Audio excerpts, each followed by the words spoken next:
Assalamualaikum warahmatullahi wabarakatuh. Salam sejahtera untuk kita semua. Sahabat belajar, saat ini saya berada di SMK Negeri 1 Jombang, tempat saya biasa mengajar peserta didik saya. Tetapi, karena adanya wabah corona dan diberlakukannya social distancing oleh pemerintah Kabupaten Jombang, proses kegiatan belajar mengajar harus dilaksanakan dari rumah.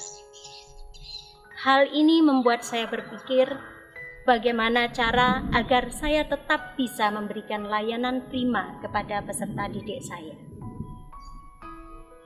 Tentunya saya harus memilih model pembelajaran yang memungkinkan diikuti oleh seluruh peserta didik saya. Dalam hal ini, saya menentukan model pembelajaran flip classroom atau model pembelajaran terbalik untuk proses belajar mengajar kepada peserta didik saya. Sahabat belajar, flip classroom atau flip classroom teaching adalah salah satu model pembelajaran yang direkomendasikan pada abad 21. Mengapa? Flip classroom teaching merupakan kombinasi antara kegiatan pembelajaran di dalam kelas dan di luar kelas.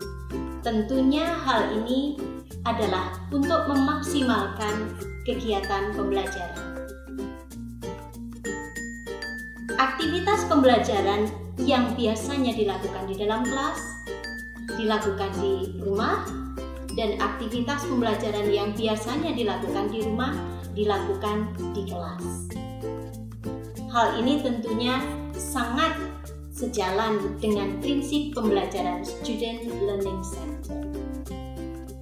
Sintaks pembelajaran flip classroom teaching terdiri dari 5. Yang pertama adalah pemberian tugas, yang kedua diskusi online, ketiga penyamaan persepsi atau review materi, yang keempat latihan dan pengayaan, dan yang terakhir assessment. Baiklah sahabat belajar, untuk mengetahui bagaimana cara mengaplikasikan flip classroom, marilah kita amati apa yang saya lakukan berikut ini. Bentuk sintaks yang pertama yaitu penugasan. Sebelum proses belajar mengajar, peserta didik saya berikan informasi tentang topik pembelajaran yang akan kami bahas melalui WA Group atau Google Classroom. Saya meminta mereka mengakses link portal Rumah Belajar di belajar.kemdikbud.go.id. Materi dapat berupa video, audio, atau lainnya yang dapat mereka akses di fitur sumber belajar. Pada sintaks yang kedua, kami melakukan online discussion atau diskusi daring terkait dengan materi yang telah diperoleh oleh peserta didik. Dalam hal ini, kami menggunakan aplikasi Google Meet. Penyamaan persepsi kami lakukan pada saat diskusi online. Hal ini dimaksudkan agar peserta didik memperoleh pemahaman yang sama atas konsep yang dipelajari sebagai dasar untuk proses kegiatan berikutnya. Pada sintaks yang keempat, latihan untuk pengayaan, peserta didik dapat mengakses soal yang telah saya siapkan di fitur bank soal Rumah Belajar. Link untuk mengakses soal latihan saya berikan pada saat diskusi online.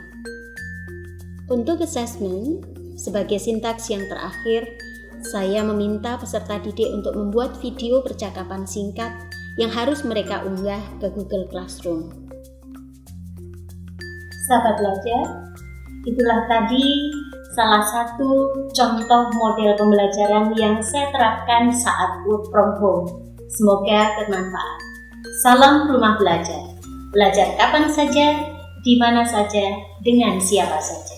Wassalamualaikum warahmatullahi wabarakatuh. Selama belajar di rumah, kita dapat mencari sumber-sumber belajar dari portal Rumah Belajar, selain materi-materi yang diberikan oleh guru. Semula saya ragu karena ketika mendapatkan tugas untuk mencari topik bahasan, saya tidak menemukan di laman bahan ajar untuk SMK. Tapi alhamdulillah, saya dapat menemukan topik yang sama di fitur bahan ajar untuk SMA. Belajar di rumah semakin menyenangkan. Terima kasih Portal Rumah Belajar.